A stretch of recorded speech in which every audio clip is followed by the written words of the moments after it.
Namaste, हमेशा खुश रहो बिटिया. Myself, Dr. Gaurav Gupta, Assistant Professor, Department of Forensic Medicine and Toxicology, Faculty of Homeopathic Science, Jyoti Vidyapeeth, Women's University, Jaipur. In previous session, we were discussing about drowning and pathophysiology of drowning. We had discussed pathophysiology in case of fresh water.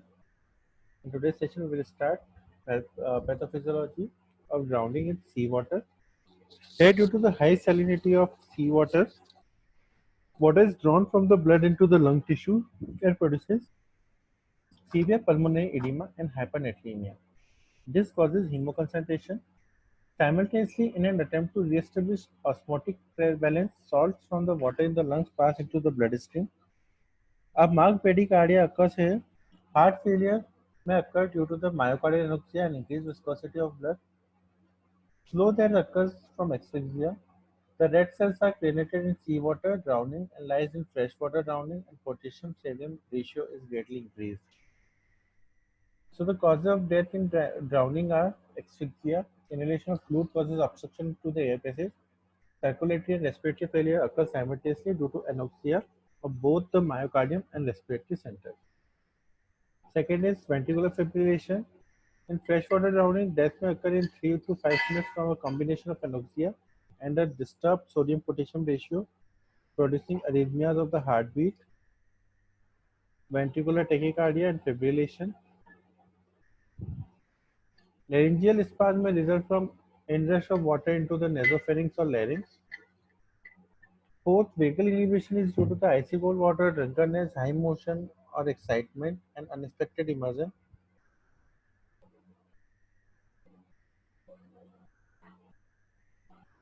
Fifth cause is exhaustion.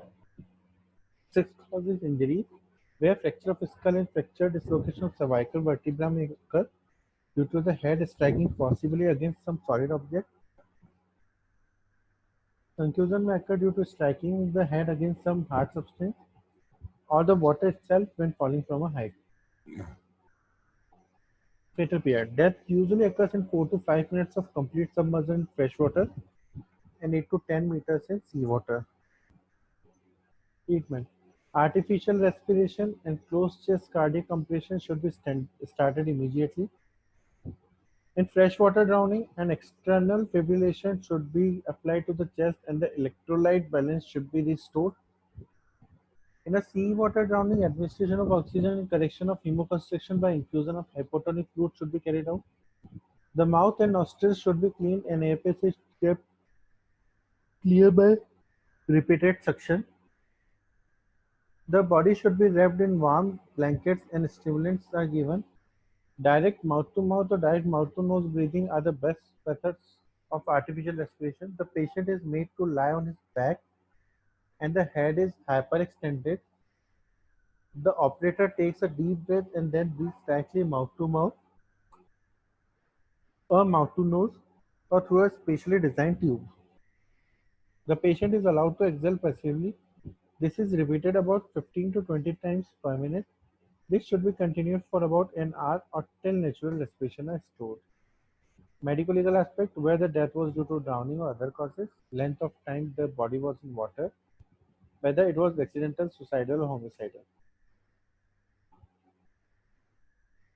This session is powered by Digital Version 2.0, Jyoti Vidyapeeth Women's University. Hope you are satisfied with my digital session. If you have any query, please mention comment box.